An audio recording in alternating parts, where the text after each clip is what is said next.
So the man beats the machine. It's kind of like when they were doing the chess, and IBM was like, we'll go against the grandmaster and everything else.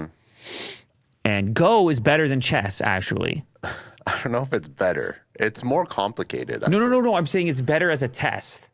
Yeah. For AI versus human. Because I think it involves like creativity. You have to think abstractly as maybe like a human. Huh? Somebody says, the tape was sent to me. I was being recruited for Mission Impossible, but I forgot my mission. You know what I mean? Like the tape self-destruct. Yeah. Louis Jason Bourne.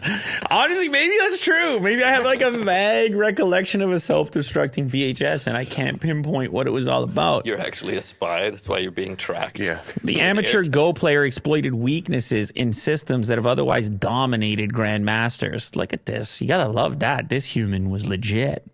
Kellen Pellerin, an American player who was one level below the top amateur ranking, beat the machine by taking advantage of a previously unknown flaw that had been identified by another computer. But the head-to-head confrontation in which he won 14 of 15 games was undertaken without direct computer support. The triumph, which has not previously been reported, highlighted a weakness in the best Go computer programs that is shared by most of today's widely used AI systems, including the ChatGPT chatbot created by San Francisco-based OpenAI. The tactics that put a human back on top of the Go board were suggested by a computer program that had probed the AI systems looking for weaknesses. The suggested plan was then ruthlessly delivered by Pellerin. It was surprisingly easy for us to exploit this system, said Adam Gleave, chief executive of FAR AI, the Californian research firm that designed the program. The software played more than 1 million games against Kata Go, one of the top Go playing systems, to find a blind spot that a human player could take advantage of. The winning strategy revealed by the software is not completely trivial, but it's not super difficult for a human to learn and could be used by an intermediate level player to beat the machines. Look at that. A glitch in the Matrix, Will. Finally. A way in. I found a way in. Humans are crafty. I love humans. Yeah.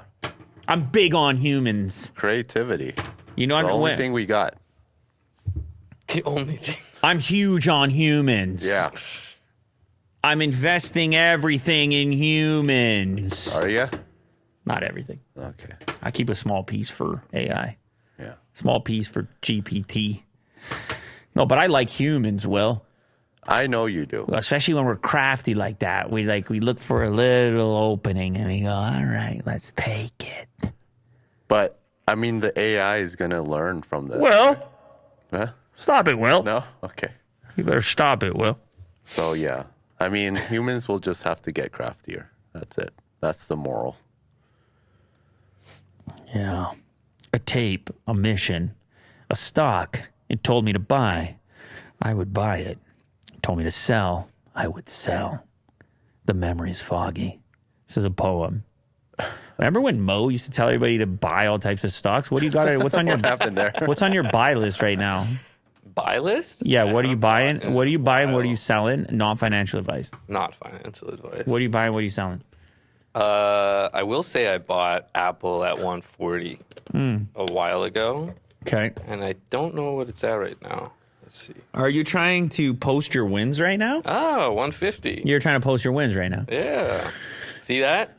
So the reason you came on the show today was because you want to brag. Yeah. Got it. Okay, tell us about a big loser now. A big loser. Yeah, you told us about a big winner. Tell us about a big loser. Because you remember the true advice is to buy high and sell low, yeah. Not the other way around. None of this is actual advice. I know. And this is weirding me out because this is actually true. But TD hasn't been doing too awesome for me. TD is a big loser for you. But I don't know. That's my fault. What'd you pay for it? Yeah. What'd you pay for it? So invasive. Zoom out and go to the peak. Those are the times I buy.